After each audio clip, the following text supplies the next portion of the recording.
Hello there, and welcome to the Time Film Podcast, where we talk film, TV, games, and all that jazz like there's no tomorrow. My name is Tom, and as always, I am joined with my co-host John. G'day, it's me, John here, and today we've got a very interesting discussion. We do, yes, we do indeed. I mean, first of all, I just want to say we are recording this in like a week before we know when we would have recorded it. I'm going on holiday this next week, so like no Bad Batch this week, unfortunately. Only a little bit of news, but cinemas are back, and with that, we are going to be talking about our favorite cinema experiences. We're going to do top five of the best times we've ever sat in a seat and let images on a screen blow our minds. Yes, it could be either a bad film or a great film. Even those, it's just. Yeah, you know. Yeah, definitely. There are definitely a couple of bad ones that I toyed with, films that I loved at the cinema, and now I'm like, what am I? What was I thinking? I'm a madman. But yeah, it's the cinema that really captures. No, it tries to tangles our feelings, and then it's a weird place, the cinema, and it's just so fascinating to go. It just escapes our problems, and it does. I'll get us started on a little bit of news. We have some news about the Amazon Lord of the Rings show.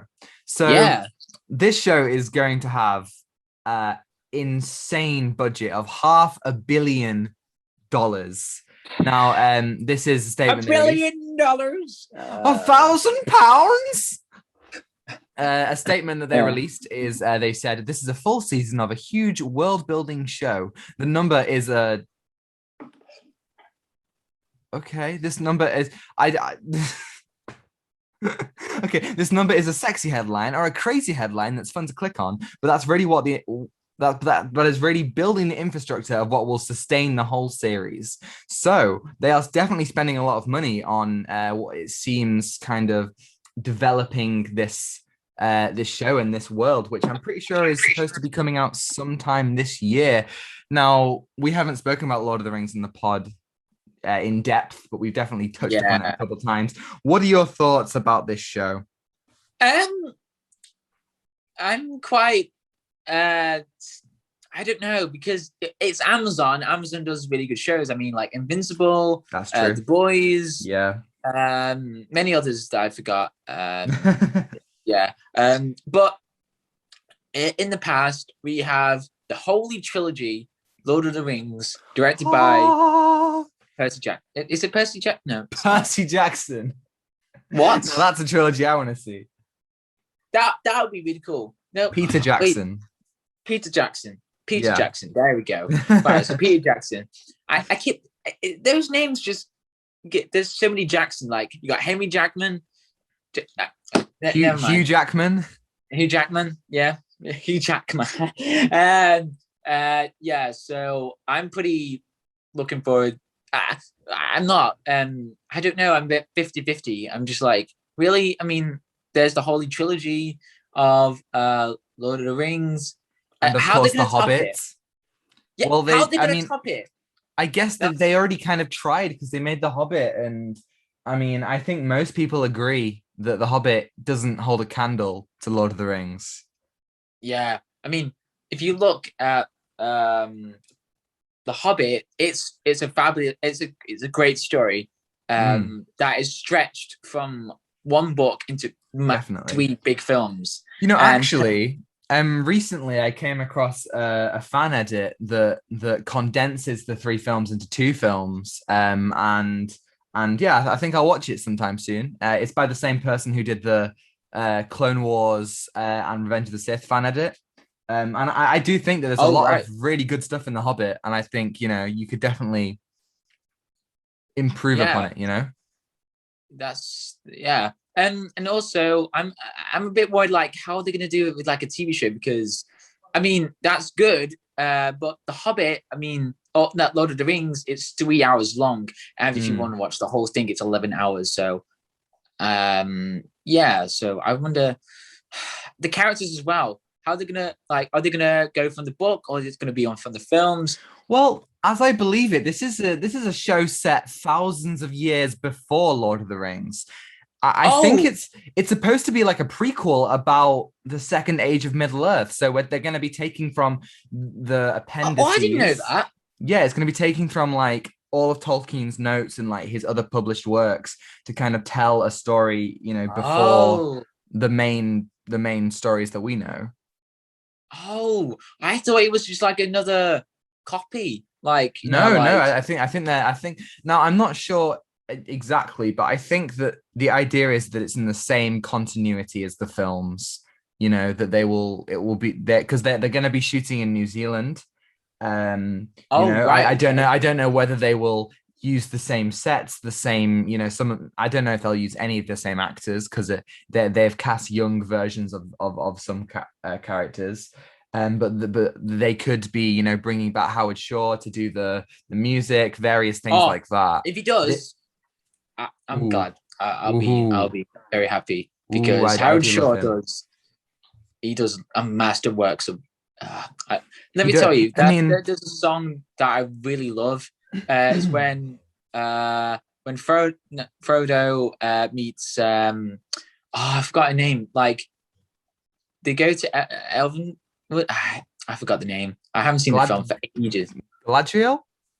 Yeah, I think so. Like the music Yeah, when when they go to yeah. Lothlorien.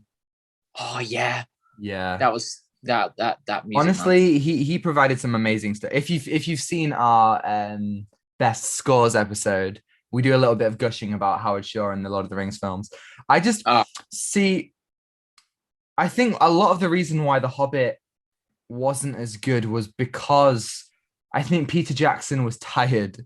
It was The Hobbit was originally going to be Guillermo del Toro. I don't know if you know this, John, but it was originally what? going to be, yeah, it was What? originally going to be del Toro, and a lot of the stuff from the original. That would be really Um, that would be really interesting to see right, that would have been because so cool. wow, okay, Yeah, that's I'm not sure how much of it he shot. I'm not sure if he shot any of it. It might just be like Edgar Wright with Ant-Man. All I know is that it's very he got quite a fair way through. But obviously he dipped for some reason, maybe conflicts with Warner Brothers, and Peter Jackson was all brought on. right. And I think that what the show will benefit from, hopefully, is a different creative voice.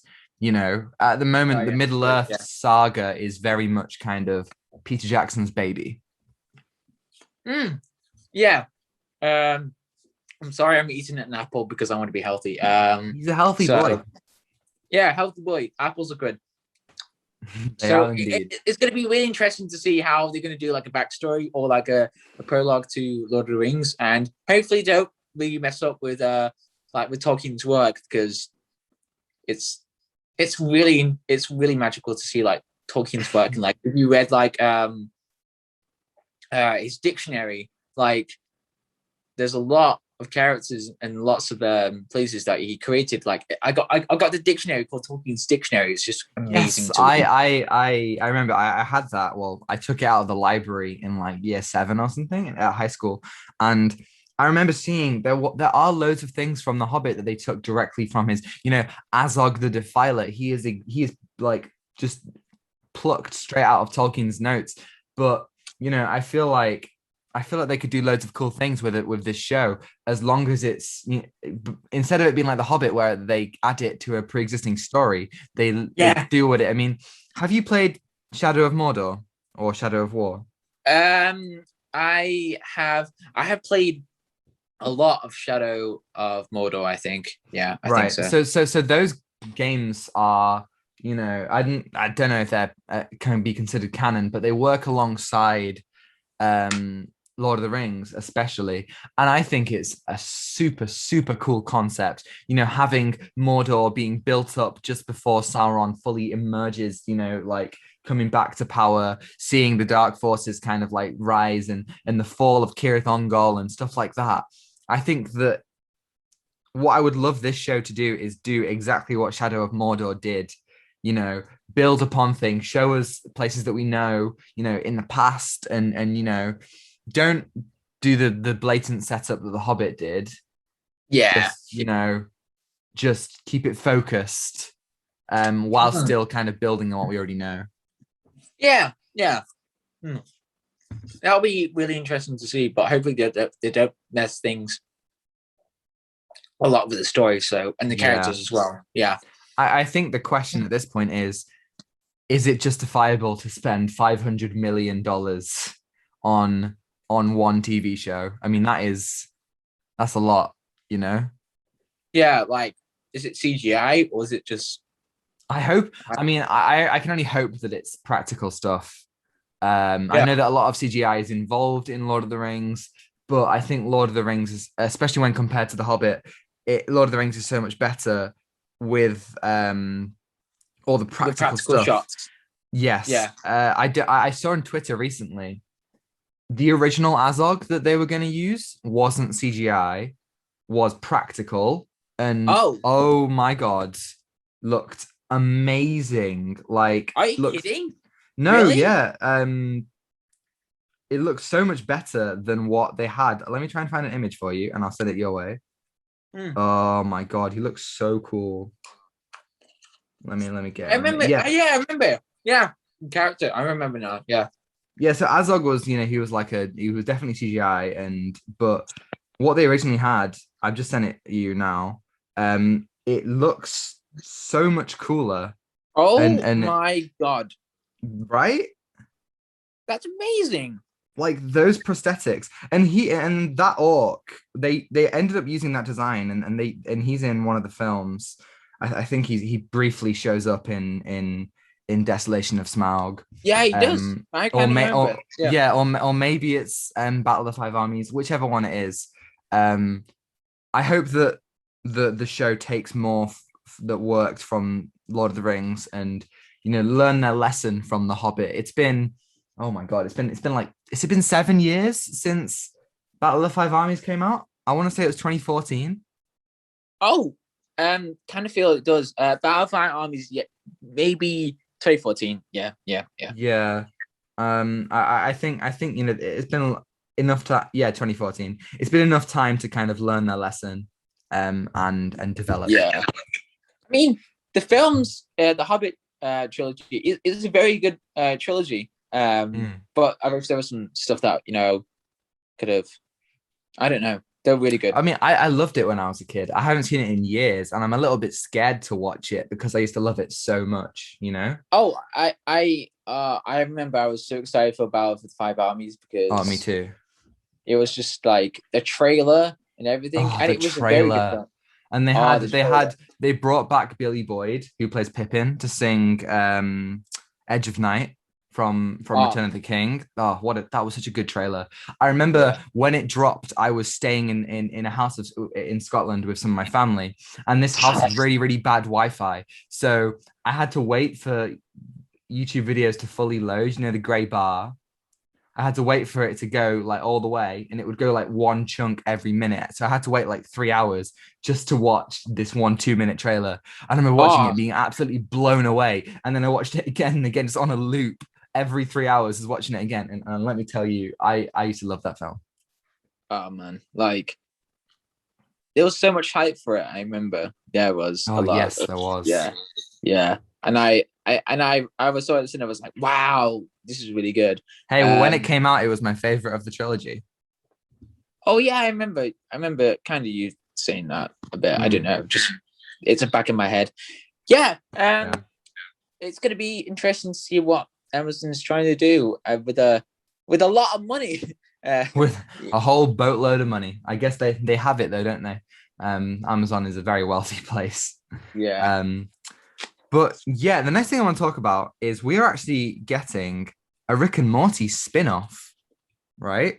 What? So, do you remember the season 3 episode Vindicators 3 World Ender Returns? Yes. Now, we are actually getting a Vindicators prequel about the team kind of like before that episode, because that episode obviously sees the demise of quite a few members of the team, and kind of like the breaking of the Yeah. whole Yeah. Yeah. dynamic. And so we're getting a show about the Vindicators, basically a Rick and Morty style superhero show, which will be including World Ender, who was mentioned in that season 3 episode. I assume it will be mentioning Rick and Morty or having them in the thing itself because they have a pre-existing relationship with the Vindicators. But yeah, we're getting a show about the Vindicators. I mean, what do you think about Um, okay, I guess. that? Sure, yeah. I mean, I completely forgot about the Vindicators like a few years ago. Like, oh no. Anyway, Yeah. yeah, it's like I that. mean, But, it was yeah, exactly like that. I mean, I think that's a good episode. yeah, it's a good episode, but I just completely forgot the characters Yeah, really. I agree. Yeah, I mean, it was good to see like how Rick was like, "Hey Morty, it's time to do some adventure and stuff." And Vindicators, I forgot. It was It was Morty cashing in his one choice. He's like, oh, I'm gonna oh cash in my one choice. Every like 10th adventure is mine. And so he chose that, and Rick's like really unimpressed and he gets really drunk and stuff. you know what I want to see? What do you want to see? Bushville Adventures TV show. Oh Boom. yeah, man. Yeah. I mean, honestly, I think what Rick and Morty could really benefit from is different different like creative hands properly putting their unique stamp on it in terms of writing and animation and just doing loads of wild stuff. I think Rick and Morty has some really really good highs and some really disappointing lows, and I think that Yeah. if you did like more stuff like Bushworld Adventures, if you haven't seen Bushworld Adventures, folks, Oh, online, please do. Please do. It's a masterpiece, I'll tell please. you. It is that definitely a masterpiece. But yeah, I just kind of hope that they It's just the characters and the world building, I tell you. It's just that. It's just it's a work of beauty, I tell you. It's on just like mute, Uncle Barry. Uncle Barry. Bazza, you Uh, bloody legend. ah, Righto. See you around, I'm a Rick and you. Morty. I'm a family ute. Oh, me hubby's been turned into a ute. Kick the ball, kick the Kick the body bloody ball. ball. Welcome to the Uh, ancient bush cave of Uncle Barry. Gala gala gala gala. Honestly, let I me tell reckon you, we could Uncle quote that Barry's all redemption day. arc. Oh, Barry's on is better than Cinema. any. Oh, cinema. I'm pretty excited to see if they're gonna do that, but I don't know. But it's not gonna happen. I'll tell you that now. No, it's not gonna happen, but I will forever be content with what we have. The greatest piece of Rick and Morty media ever. Just the best. I love it. It's up there with uh, Morty. I turned into a pickle. I'm pickled. Oh no, oh no. Oh no. I knew it would happen one day, and here we are again. God damn it. Uh, Um, I'll give us one last piece of news. It is reported by Deadline that the Star Wars show Rangers of the New Republic is actually being put on hold, or as their exact words are, not currently in development. oh, all right. This seems to be off the back of the firing of Gina Carano and the removal of Cara Dune as a character. Obviously, Rangers of the New Republic was going to be one of the shows to be interconnected with The Mandalorian, Book of Boba Fett, Ahsoka. It was going to be, and the rumor was that it was going to be centered around Cara Dune. And I guess this kind of all but confirms that if they're putting it on hold because of that. I mean, how excited for this were you? Do you really are you I, that bothered that it's been put on I'm hold? not bothered really. To be Yeah, honest, no. I mean, it's the shows. I'm not particularly excited for the shows, because unless they're going to show something for it, like like trailers or Hmm. something about the Yeah, story. I But want to know more. yeah, want to know more. If I don't know the details right now, I'm not excited. But if they want to work on something, go for it. Yeah. You need to work on something. Yeah, I that's think I the think I think the appeal of this, really, the appeal of it is the fact that it's going to cross over with the Mandalorian, that it's going to, build to something. I don't boom. know. I don't know what I'm excited about in the actual story itself, you know? Yeah, I agree. It's like I hope they're gonna do something that doesn't really mess up like with the story, or you know, yeah, I always have faith in Dave Filoni, but we've got a lot of live action stuff coming. We've got Andor, we've got Obi-Wan Kenobi, Book of Boba Fett, Mandalorian, Ahsoka, probably more Lando. And I think I'm definitely Rangers of the New Republic generally is at the bottom of my list of what I'm excited yeah, for. So if I have to wait another year to watch it or another 2 years, I'm not too bothered. yeah. I'm not too bothered really. It's not my hyped thing. Yeah, Yeah. I'm pretty sure we talked about it on an episode of the podcast sometime late last year. So if you want to hear our thoughts about it more, check out our podcast on the Disney Investor Day, and I will move us on to our main segment, which is yes. best cinema experiences. Because John, cinemas are back. They are back, and they are back in Let full me tell you, force. it's satisfying to hear those words. I tell you that now. Yeah. I agree. I can't wait to. I've already been to the cinema 3 times. It's great to be back. I can't wait to see the No Time to Die trailer again. I feel like I haven't seen it enough. I feel like it's been too long since, honestly, before because if you remember, they were really building up to the release of No Time to Die, and then it just didn't come out. They changed the release date, and so cinemas basically had to close because they couldn't justify being open. And yeah, it was all about yeah, but cinemas are back, and that's got me reflective, John. That's got me thinking.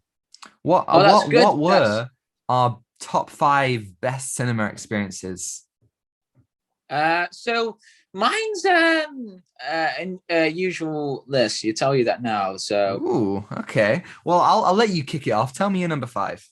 so my number 5. Okay, this is gonna be the lowest. Okay. So my number 5 is Joker. Oh, okay. No, that's not on my list. So please talk to me about it.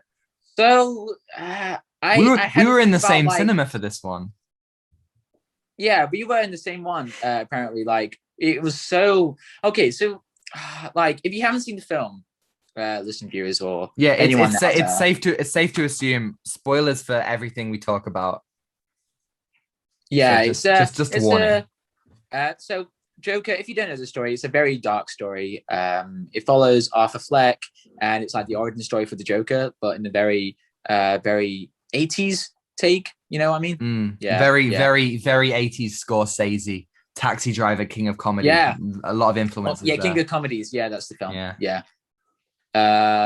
So yeah, so watching this in the cinema was so bizarre. It was the weirdest cinema experiences because, as I said, it's a very dark film, and there was so many uncomfortable moments that you like. Would you laugh at this or would you laugh at that? Because, Mm. like, for example, spoilers if you haven't seen the film, when Joker kills one of the two men that comes to his apartment, and there was one small person, and the person he was trying to escape, and then he couldn't reach for the door lock, and everyone was laughing, Yeah. and then you're probably thinking, oh, is he going to kill the guy? Because that would be really awkward. But then he didn't kill him, and and there was it was so weird. And I don't know what to explain because you're just watching it with a. It's like watching it with your family. You're watching a scene that is showing something that is uncomfortable or something that it felt like that Little bit you were, frisky. yeah, you were like, how do we react to this? Because it's just me and my dad. We were like, I do we want to watch this film? Like we want to watch we want to watch it because we like DC. DC was like DC's our favorite thing to watch, and Marvel as well.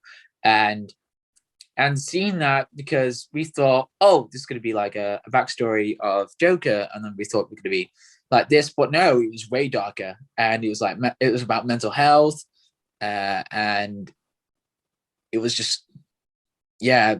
I don't have to explain it. You know what I mean? Yeah. You know? It Yeah. was one of those films that everyone came out to see, like everyone, because it did have something, you know, that was so enticing about it. It's a very controversial film. A lot of people love it, a lot of people hate it. But I think, through that, there's just an interest that everyone gets out of it. And I think it's an uncomfortable film to watch because of exactly what you're saying. There's so much of it that you're unsure. Should I like it? Should I be frightened by it? Should I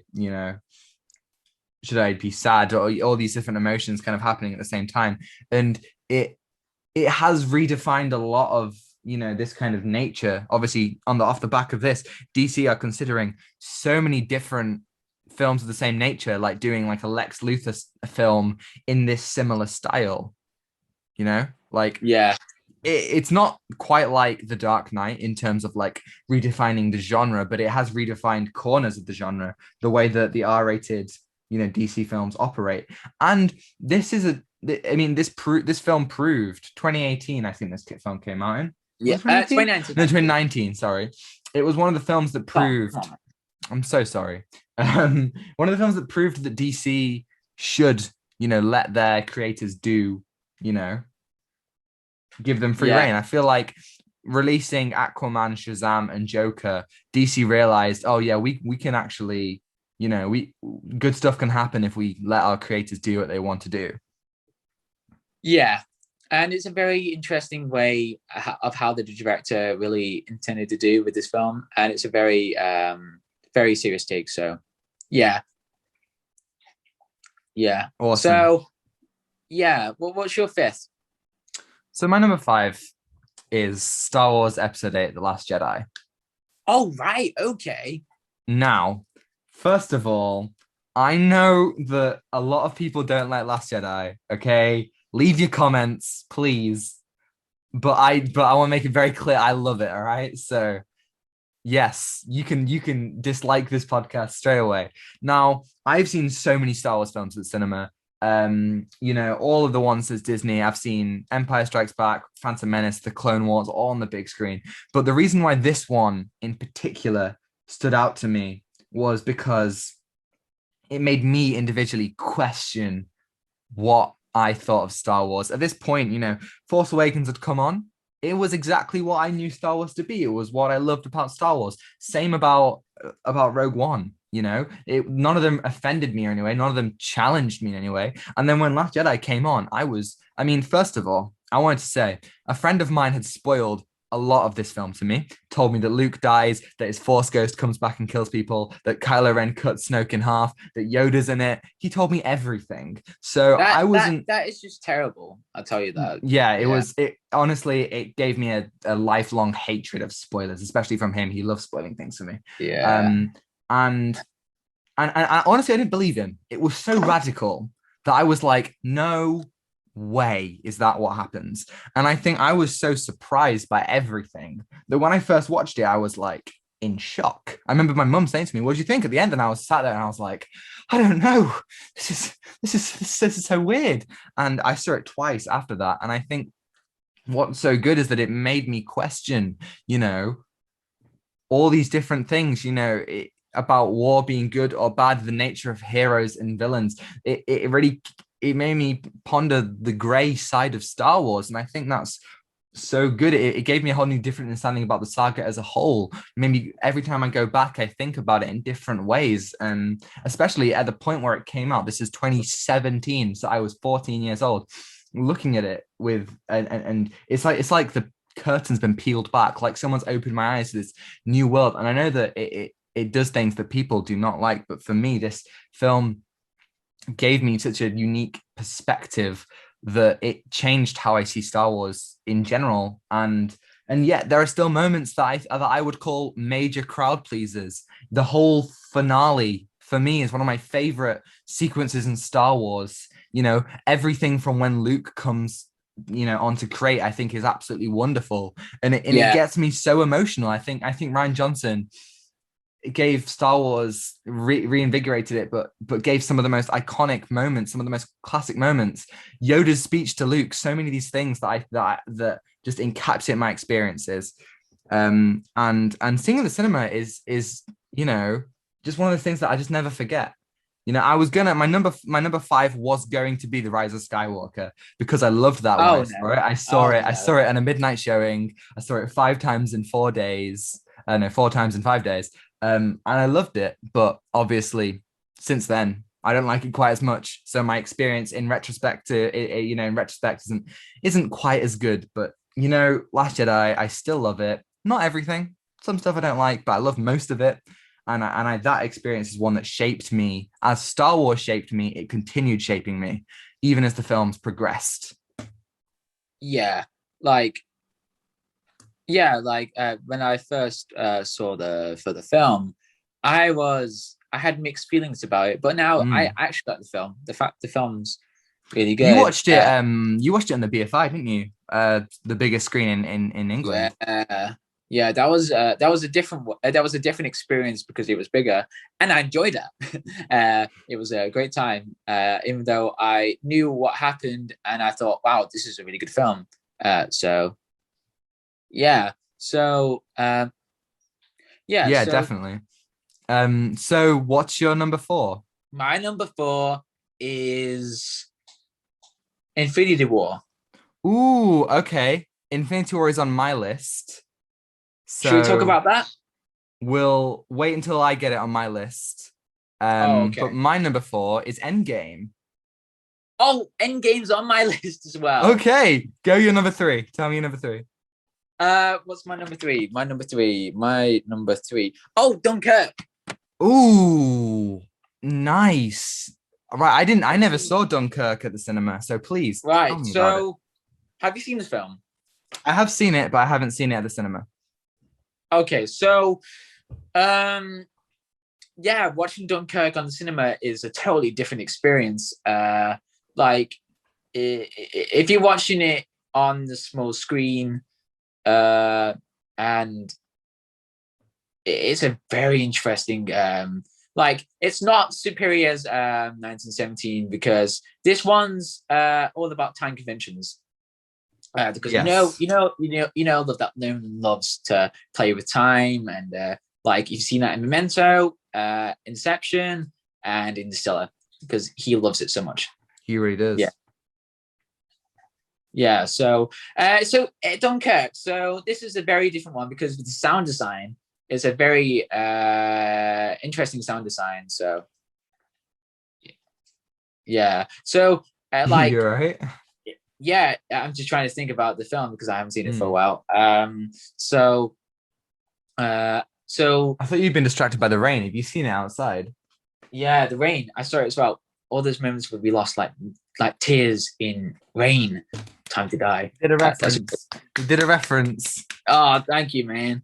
I love that film. That film. I Mm. remember watching the film for the first time. Yeah, that was Yeah, great. we watched it together. Coca-Cola.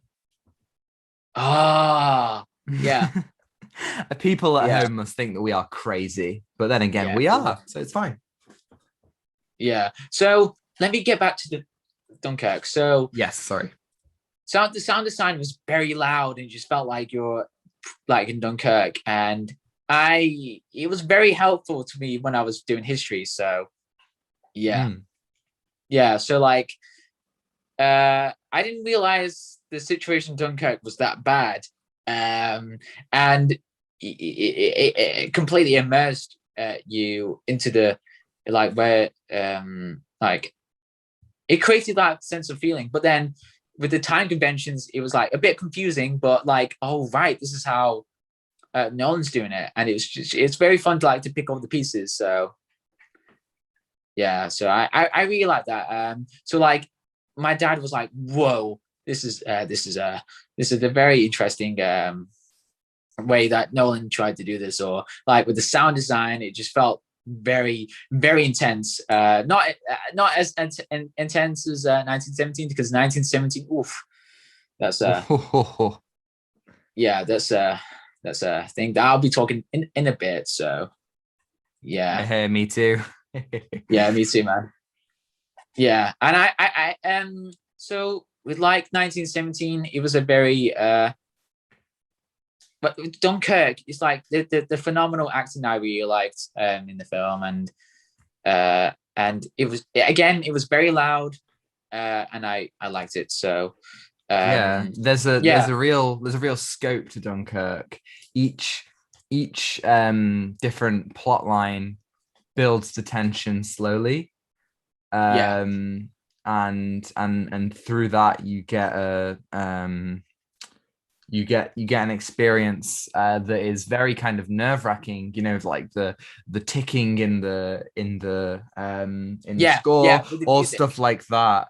And the way that all the narrative threads come together is, something that I feel like it's a climax that I think the cleverest climaxes are the ones that, they don't rely on they don't rely on what, like, on your expectations. And I feel like the slow realization that everything is going on and is all Yeah, building up to this one point is powerful and becomes, like a factor in why the film is so cool. yeah. And I just really like the editing. Like you slowly pick up the pieces. It kind of like Memento, but Memento was a bit more complex to Yes, the story. Uh yeah. So I was just fascinated seeing Dunkirk in the cinema. So yeah, that's a cinema experience that I'll never forget. Yeah. Tom, definitely. what's your what give me another. Well, my number three is The Dark Knight. Now, Oh, okay. I oh, haven't seen The Dark Knight on the big screen. well, first of all, I want to make it clear I was only 5 when The Dark Knight came out, so I didn't see it when it originally came out because that would be bad parenting on my dad's part. But when cinemas came back last year, they re-released loads of classic films. So I saw, the Dark Knight trilogy, the Back to the Future trilogy, Yeah, yeah. Akira, Karate Kid, Empire Strikes Back. I watched loads of stuff and it was great. But The Dark Knight was so amazing. Not only because, okay, so first of all, I saw 3 films that on this day. I saw Batman Begins, and then I saw Unhinged, and then I saw The Dark Knight in the evening. And The Dark Knight was on IMAX, right? One of the only ever films I've ever seen on IMAX. And for so long, I'd always kind of written off The Dark Knight. I love it, and I've always loved it ever since I was a kid. But in the time that I didn't watch it, I always found myself saying, it's not quite as good as people say, It's great, but it's not like the masterpiece that people say. And I always kind of thought, oh, well, these other films are better. It's not like one of the best comic book films. What about this and this and this? And then I rewatched it and I was like, oh, I was so wrong. I was so, so, so wrong. And if you've seen our Christopher Nolan video, our favorite trilogies video, you'll know that it's not even my favorite of the trilogy, but it's just the film that I resented the most for so long. And seeing it immediately with Christopher Nolan's cinematography in the bank heist at the beginning, with when they kind of slide along the rooftops, and just seeing that on IMAX, I was immediately like, okay, this is already better than I remember. The cinematography is so purposeful and beautiful. There's a reason why this had such an impact. The music is already building the tension for me. And just the whole time, yes, the bullet thing is the most stupid thing ever. I'm not going to go another rant Oh about the yeah, bullet. yeah, We yeah, all yeah. remember You told me about that. we all remember about my rant about the bullet in episode 2 of the podcast.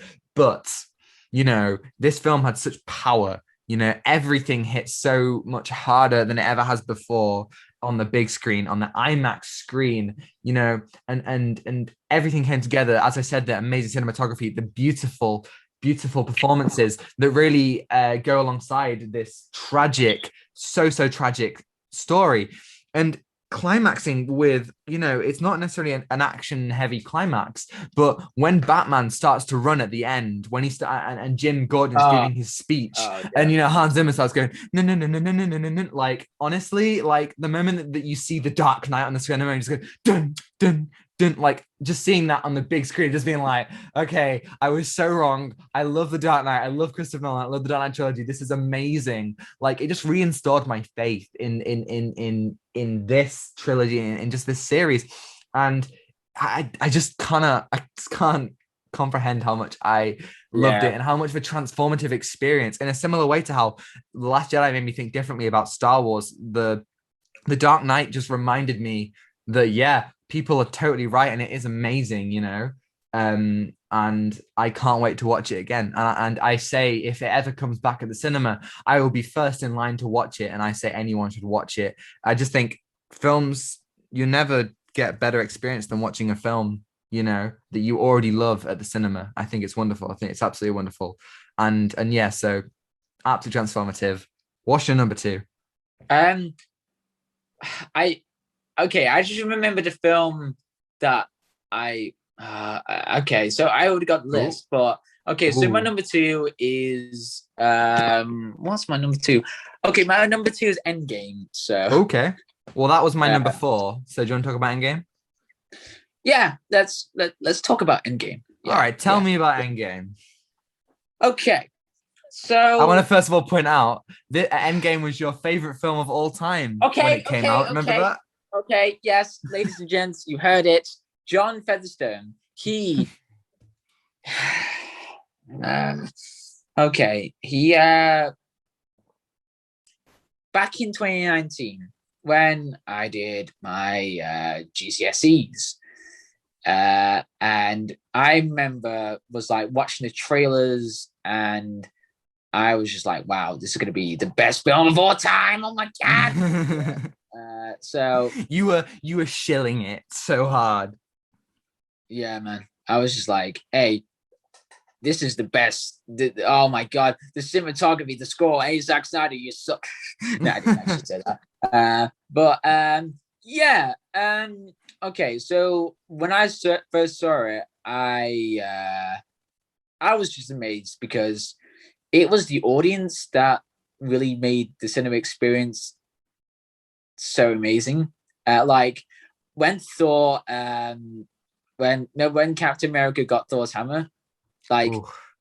when everyone was like, "Oh my God," just like murmuring and like, "Holy crap, So you this had a is like." proper you had like a proper like American cinema experience.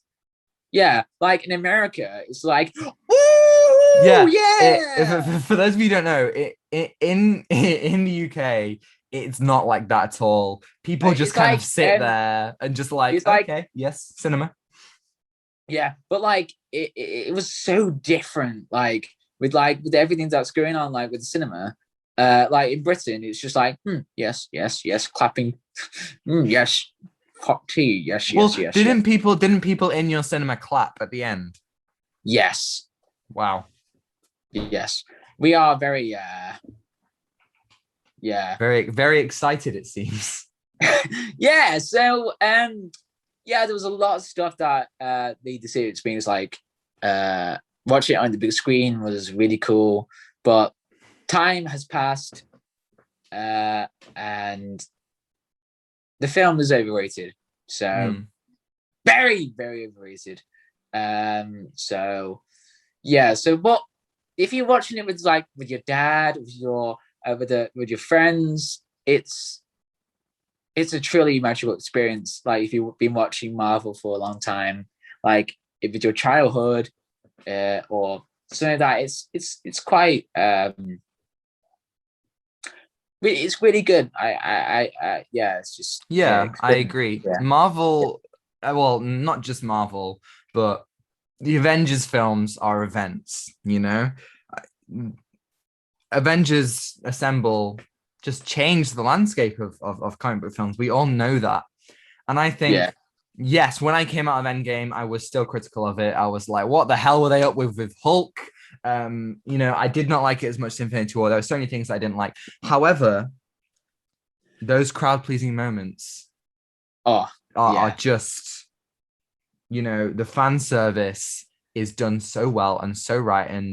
And my dad had to tell me to calm down. I was like in tears, rocking backward and forward when Cap said Avengers Assemble, just going, oh my God, oh my God, oh my God. I had a proper nerdgasm. My dad had to lean over to me and say, I know you're loving it, but you are freaking the guy next to you over. And I looked at the guy next to me and he was like sitting a meter away from me, being like, keep this kid away from me. He's going to explode. And I think it's just Um, such an unmatched thing. We have grown up with the MCU. I remember seeing my first MCU film was Thor at the cinema. I've been there, ever since Avengers, watching every single one, an opening weekend, and loving the hell out of them. as a kid, obviously, as I've grown older, I've been more critical, but just loving them and being so attached to the ongoing story. These really are the films for our generation. And then, getting to see all these incredible payoffs to everything that we've seen, going back in time and revisiting, all these classic kind of moments. And then like the payoffs that we never knew that we wanted, like Cap catching the hammer. Before I went, somebody had spoiled it for me. They told me that Black Widow and Iron Man died, and I didn't care. And I still stand by that. If somebody tells me that characters die, honestly, I don't care. If someone had told me that Cap caught the hammer, I would have flipped out, because those moments, the context behind them, the way that they come out of nowhere, the way that everything kind of builds up is amazing, and an experience that you just cannot, compare to. I think that the ending of Endgame is a visual mess, in my opinion. But Yeah. despite that, I can't really see anything on screen. Seeing all the Avengers lined up, hearing the Avengers theme proper blaring, hearing Cap yell Avengers and then saying assemble with that incredible punch, like it's a flawed film, but those moments hit so incredibly hard and will always stick out in my mind as a cinema experience like no other. It was just incredible. Yeah, like when I was just like, whoa, like it was just that amazing. Like when Captain America saying those words, like everyone in the cinema went crazy, like, holy crap. Like, Yeah. Yeah. I don't know what to explain. It's just like it was like I was just like, this is cinema. Yeah, Martin Scorsese would have been so disappointed in you, John. I know, but I've changed now. Yes. Well, you know what Scorsese says is that those Marvel films, they're not super stimulating, but they are, theme park rides, and they are like super thrilling events. I agree with him. I think there's so much to I love and agree. so many like really fun moments that, Yeah. are just, oh, it's so cool. So cool. And, I will always love Endgame to some degree, just for giving me some stuff that my childhood self would have been so happy with. Yeah. As a kid, I would have just cried my eyes out at all these Yeah. moments, and obviously, and I didn't. Not at the, I wasn't that bothered by some of the deaths in the film. I didn't think they were that Yeah, impactful, same. but some of those amazing. But I thought there were some amazing moments in those two moments when Cap catches the hammer and when he says Avengers Assemble. It's an amazing payoff to 20 plus films. Yeah. It's unmatched. It really is. Yeah, it's a film that, you've been waiting for, and it's an unforgettable experience. So yeah, like you hear the whispers behind you and just go, what the heck's happening? Oh my god. So Yeah.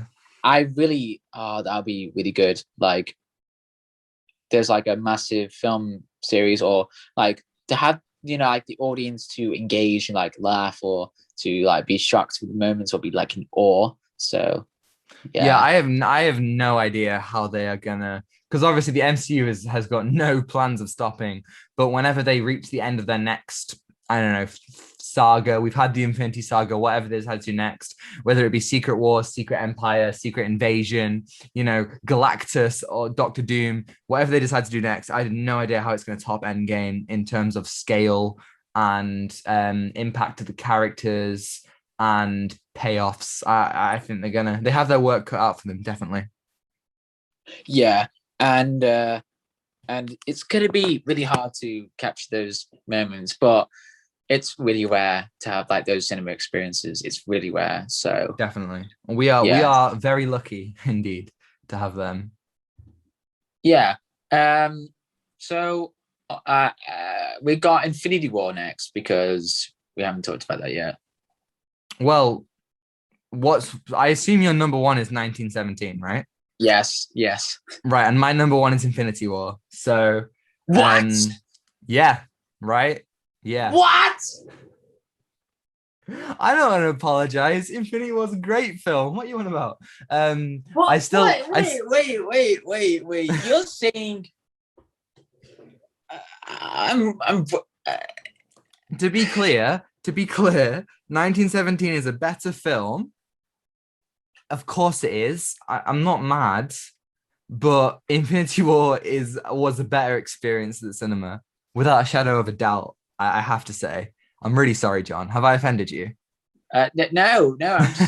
I'm, I'm just so surprised because Yeah. it's a film that I watched it and I already got my list, so we can talk about that now. Yeah. Yeah. So Yeah. Well, so you know, would you rather talk about 1917 now or Infinity War now? let's talk about Infinity War now because Okay, I so feel your number four? yeah. Yeah, so you're number four, my number one. So talk to me. So Infinity War. So this was a very different one because it's not the Ooh, same as Endgame or like any cinema experiences that you would expect because it ends on a very dark note. it does. Yeah, as it's such a different uh, experience. Like it's so different to what Marvel has done in the past. Like with superheroes, like they're gonna save the day, they're gonna defeat Thanos, but no, Thanos I, wins. The bad guy wins, and I loved like they just changed the format with like a lot of comic book movies, like the hero wins and the villain just kills everyone. So uh, yeah, so yeah, I think there was immediately there was a stroke of genius. Because originally this film was going to be Infinity War Part One, and then Infinity War Part Two. Obviously, it then became Endgame. I think it was a stroke of genius to rename it because when you go into a Part One, audiences have expectations. They expect it to kind of end on some sort of darker note. They expect a cliffhanger, but general audiences didn't really expect this to kind of end this way. I'm not sure anyone did, and I think what was so impactful about it was how hard it went with that cliffhanger at the end. It didn't just kill yeah, a couple of people. It didn't just let Thanos beat up the Avengers a little bit. It literally wiped out half of the characters, gave Thanos this amazing character motivation. character. Yeah, he Yeah, gave it the motivation and the character, and he brought it physically and mentally. And they made him so layered to a point where when he won at the end, it was like, oh, you know what? Yeah, he's kind of like he's kind of done the impossible, and to an extent, he's deserved it. When he sits on that farm at the end, I don't think any of us in the cinema were just sitting there like, what?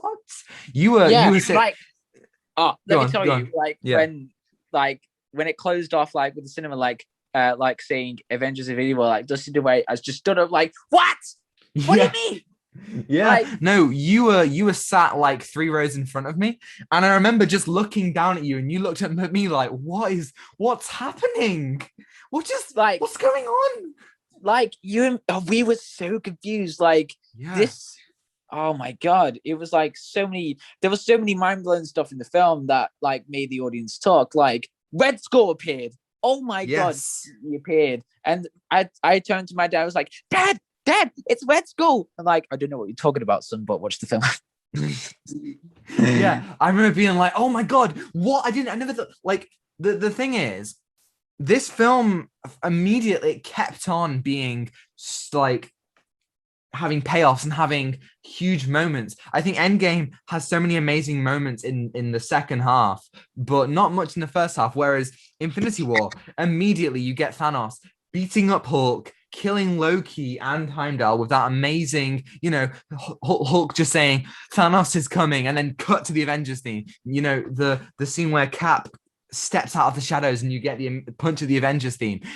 Gamora's death, the scene with the fight on Titan between Iron Man and Thanos, Thor arriving in Wakanda. There are so many really, really cool, impactful moments, not just the ending throughout. It's such an experience that comes with so many, fan moments that are just so cool.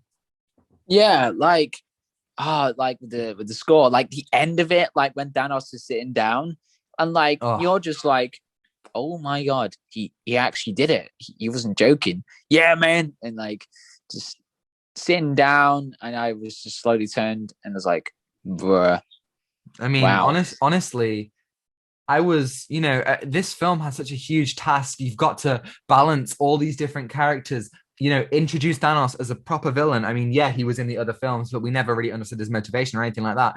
Tie in different corners of the MCU. And it did it seamlessly.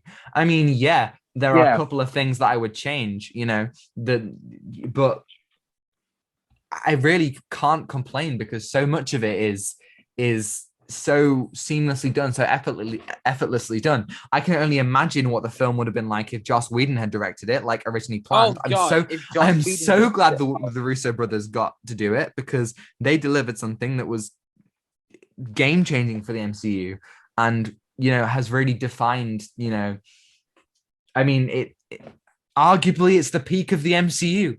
Arguably, Infinity War is the best thing that they've done in that franchise. It really tops so much, and comes with the payoff, but also has these incredible character moments. And seeing it at the cinema is just an unmatched experience. yeah, For the like first when time, having no Thanos, idea what's happening. Go on. yeah, like when Thanos, like it.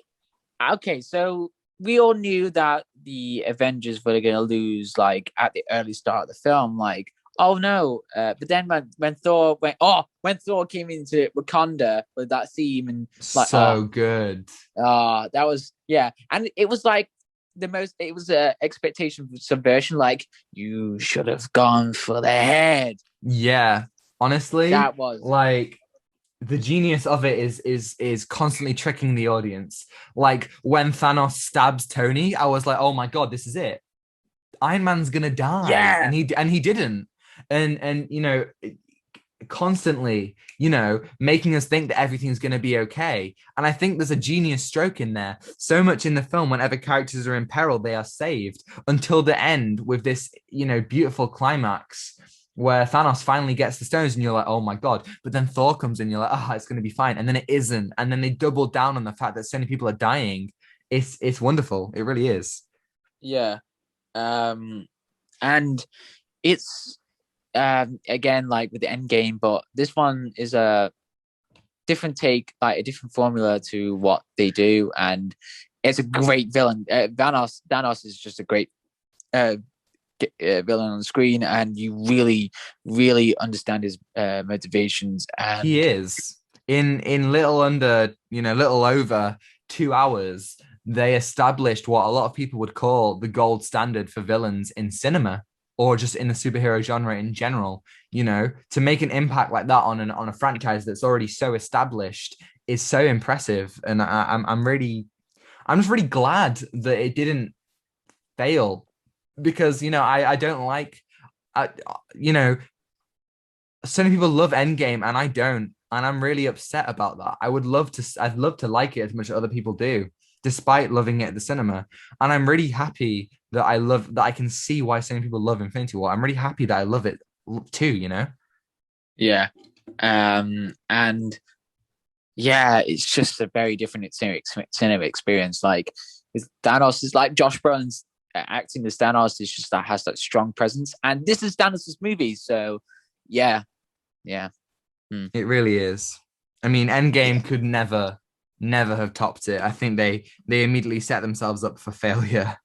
yeah. I mean, I wish there was some stuff that they could have like picked from earlier movies, or like to go through some crazy stuff because like I wish they didn't do the time travel bit, but that The was time the that time travel was unnecessarily convoluted.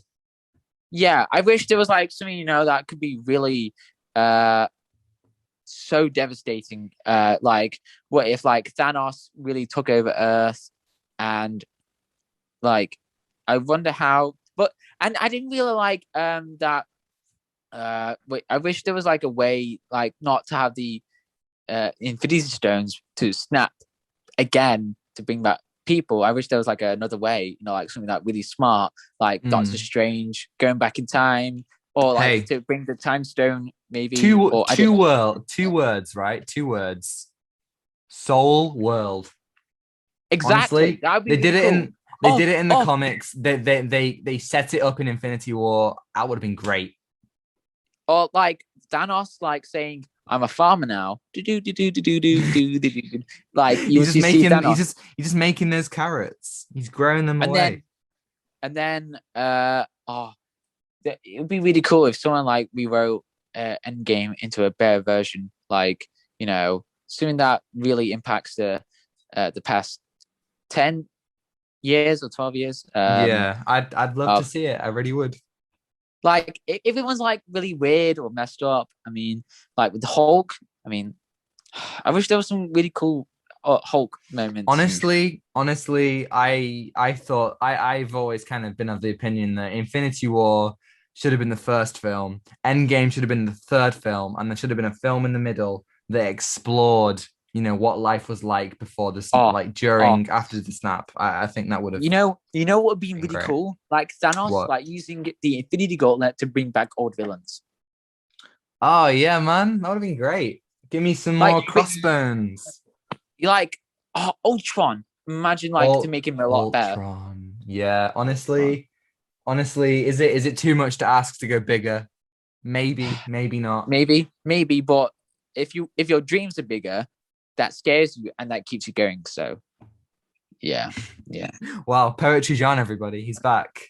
yes. If your dreams are too small, they don't scare you. So yeah, yeah, yeah. Bruh. Dream big, man. Dream big. Uh, Indeed. so my number one, you've been waiting for this whole time, just like to hear about my thoughts. So my number one, 1917. So And my number this, two. yes, so this really changed my uh Life. my personal experiences with cinema experience. My personal experiences with cinema experiences. I mean, like it really Yeah. changed my perspective, like how important cinema to is like to have experiences. Because if you're watching a film for entertainment, or like I don't know, like if you want to watch something that's amazing, like for the story, like what I really invest in is like experiences, like with characters, or to like what the heck is happening. Like, that's how I want to be in stories. Like Yeah. you want to experiences those amazing things and horrible things as well, like in 1917. So Hmm. yeah, so 1917 does it so well to capture the like the life in the trenches in World War One, and it was just so it was immersive because like it's one shot, like long shots there are in the film. So and I really like that because it was more grounded and it felt like you were just Yeah. in the film. It was so messy. I really like that. Yeah, So I think immediately, obviously, I'd already seen Birdman, which was like, similar, made to look like one shot. And so I definitely went into 1917 being like, oh, well, it's a gimmick, it can provide some, some cool editing, but it's not that, it's not that deep, honestly, And then watching it, I was like, the genius of being alongside. I mean, if you've watched our video on the best films of 2020, you'll know that we both had 1917 as our number one film. And I think the beauty of it is that it was you're alongside these characters, you really get to know and you get to grow with them, and the way that everything tracks so closely alongside them, the tension builds up so much, and as does the impactful moments really hit, because you've gone on this journey, and the slow build up, I think, from the start, everything is very tense, and that kind of builds to this kind of climax, which is just, it's one of the few times that I've cried at a film, that climax. And I think seeing it in the cinema, seeing it with that huge screen, and getting that experience is unparalleled. yeah, and it it was so much like I agree. Like it, like the one scene, like he was just like running across that board, and it was just like, what the heck? Like it was just so different because watching the cinema, you're just like, oh, haha, that's a very good moment. Like you're watching Endgame or like watching Yeah. something that really makes you just mind blowing. But this one is just like very, very dark and just like really just like captures like the horror of World War and like losing your loved ones or like best, you know what I mean? Like, Yeah, losing your loved ones and fighting for your loved ones. yeah, and it's just like it reinforces like the horrors, and I just wow, it's just uh it's a film. So It really is. and It's yeah, powerful and and intense. yeah, and I walked out the cinema, I was just speechless. Like, Mm. wow, it's very different, like with loud sounds. It was so intense. It's the most intense cinema experiences I ever been. Mm. Like from like the moment when the two characters go into this shelter base. I don't know on the Yeah, other side, yeah. and and when the rat drops down and Oh hits the my trip, God. that was One of the that biggest jumps, like that that jump scare was better than any horror film I've ever seen. It was yeah honestly so I like shocking. yeah, I don't really get jump scared a lot, but like with that, that's the genius of it. Like that's supposed to how it works. Like with a lot of stuff, like it's supposed to be loud, it's supposed to be scary, and it's just like we captures that horrible feeling, that that soldiers had to go through. So Yeah, it really does. I was lucky enough. So I saw this film twice. Second time I saw it at the BFI where you saw Last Jedi. And I went with my film class. And obviously I'd already seen it, so already like it wasn't quite as impactful. But watching it with all these other people and seeing how it affects people differently, it's one of those things where it's like similarly to Endgame and Infinity War, you feel this kind of cultural unity where everyone's so shaken by what they just watched and have such an appreciation for the power of film. I think more than any other film on this list, 1917, really powerfully shows what film can do, what film can be, and I think that it is just incredible. It the ending is so intense and everything's built up to such a point where like honestly like the sheer intensity and the sheer power and scope and scale of everything and the way that it uses expectation and failure is one of those moments where I don't understand how you could not cry at that, like genuinely. Like there are so many things that people cry at that I haven't cried at myself. But if you honestly, some moments in that film, I think are through and through absolute tear jerkers. yeah, like you don't understand like the characters because the characters what they've been through, and it's just a hell of a story. Like you just understand, and it's just like so impactful to what the heck is happening on screen. And I really like that, and it's just like so emotional as well. So yeah, like what I it's yeah, it's just one of those cinema experiences. Just like wow, okay, this is how you make a film on the big screen because it's so rare. Like to watch something like if you want to watch it at home, you are just gonna go, oh, I wish I was seeing this on the big screen because it's one of those films that you want to see again and again on the big Yeah. screen. Honestly, I'm really, really happy that I've got a projector because, like, for example, my girlfriend really wants to watch 917, and I'm like, okay, we'll watch it, but it has to be on the projector because you just wouldn't get that same experience. Similarly to Dunkirk, I wouldn't have got the same experience that you got just from like watching it on my TV. Watching it on the big screen is magical and impactful, and it amplifies every single emotion that you may have. Yeah, and I really like that, and it's a very very impactful, and it's just like how it really changes your cinema experiences like a lot of time. Like unless you're watching something that is so emotional, and yeah, and I really love it. And can we do honorable mentions because there's other cinema Oh yeah, experiences? please give me an honorable mention. Okay, so La La Land. Ooh, yeah. Yeah. Let me tell you, it was so nostalgic to like see something a musical that really happens like a lot of time, and it like the music. Like I've been watching musicals since I was when I was 3, and it was so nostalgic to hear those sounds. Like I don't know what the sounds are or the instrumental, and it's just like so emotional to hear those again, uh, and like hearing the voice on the bigger screen. It's just like where the magic happens. Like if you're just watching, that sequence at the end of the film, and it's just like, whoa, whoa, okay, so It's and it, amazing.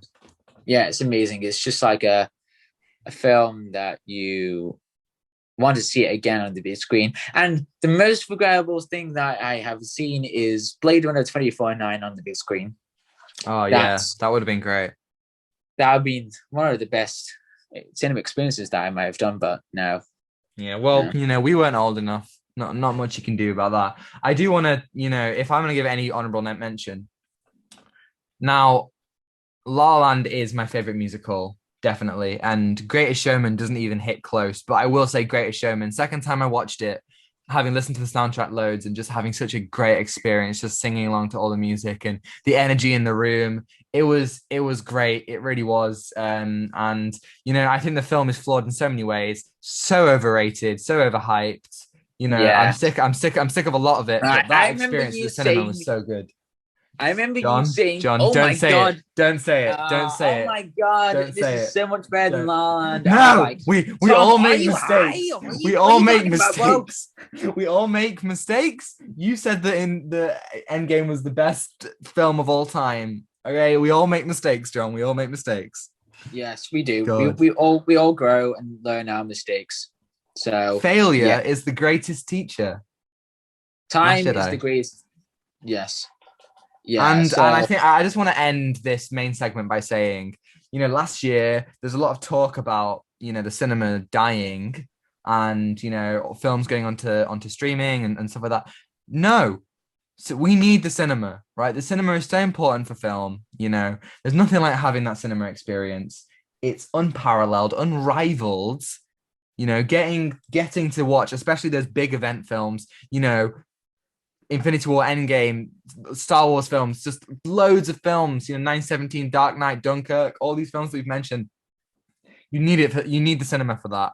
And anyone who thinks that the cinema can die and that they can just live with things on streaming, no, that's no. The cinema is beautiful, and we need it. We need it in our yeah, culture. it's the place where imagination just runs wild, and it's just like the place of like when dreams can happen. Yes. And thanks to our local Cineworld, because god damn it, I basically grew up there.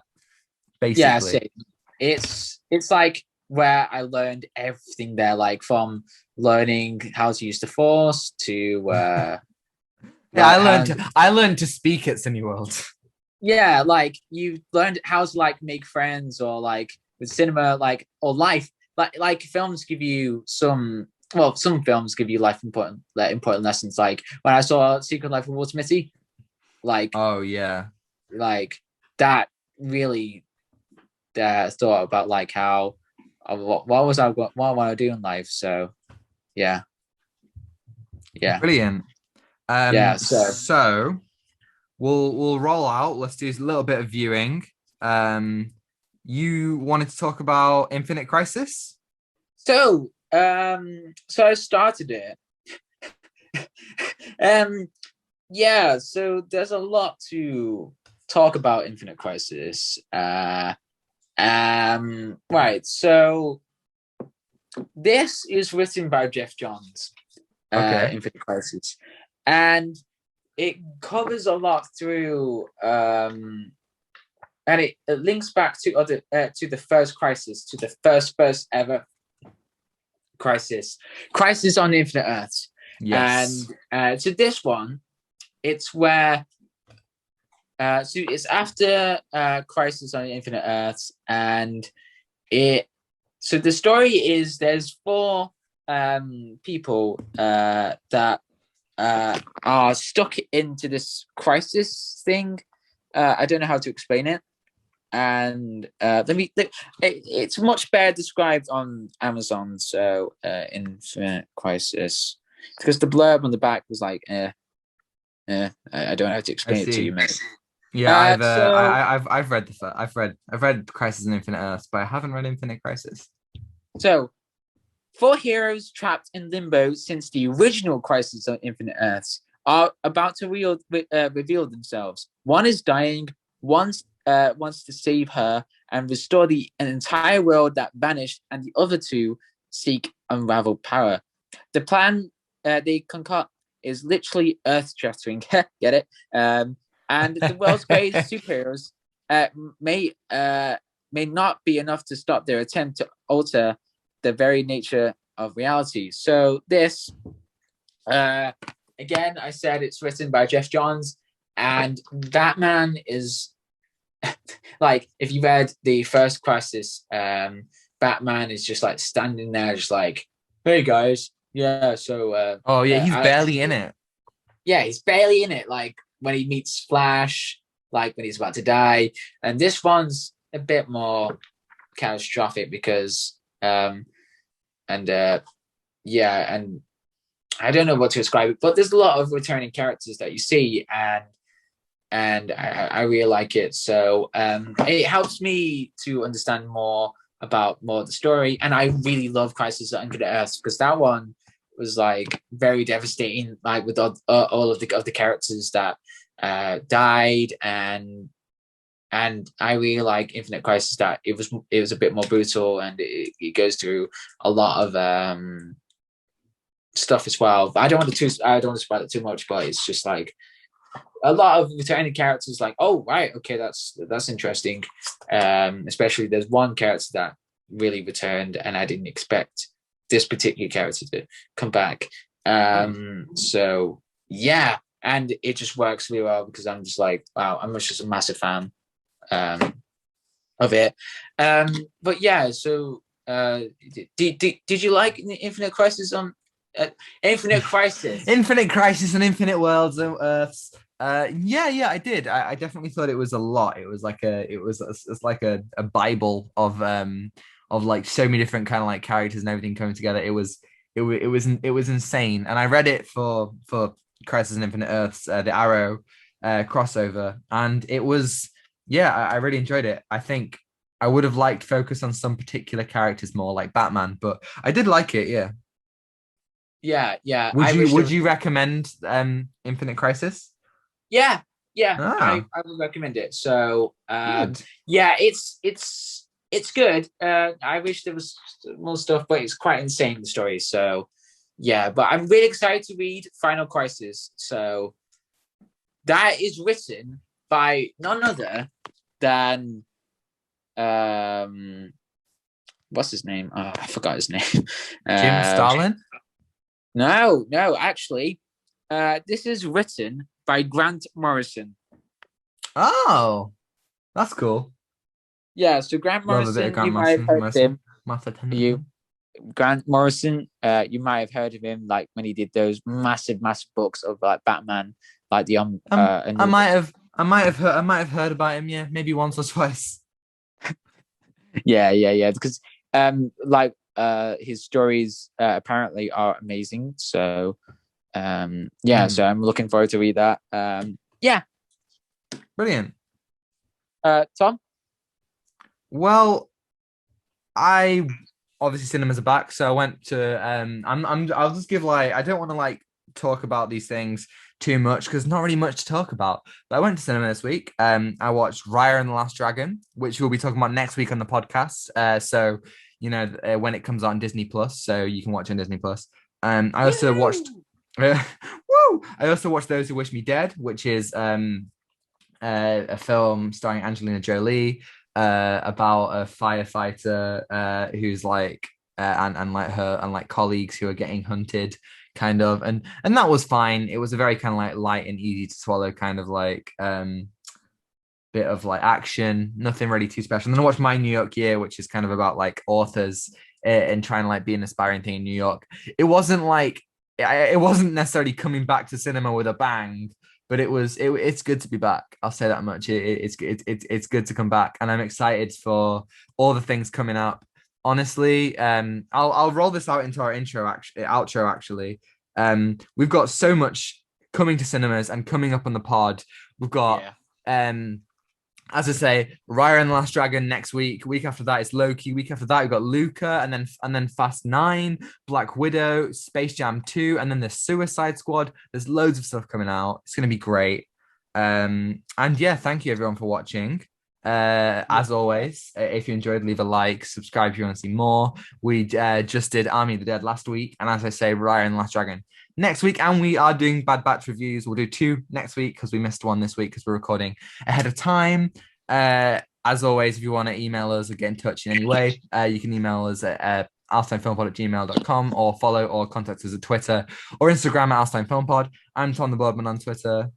I am Comedy John 42 on Twitter. And yeah, I don't think, do you have anything else to say? No. Again, I'm very, very excited to go back to cinemas this week. Yeah. So after I've done my work, so I'm very, very. Well, have you seen Nomadland yet?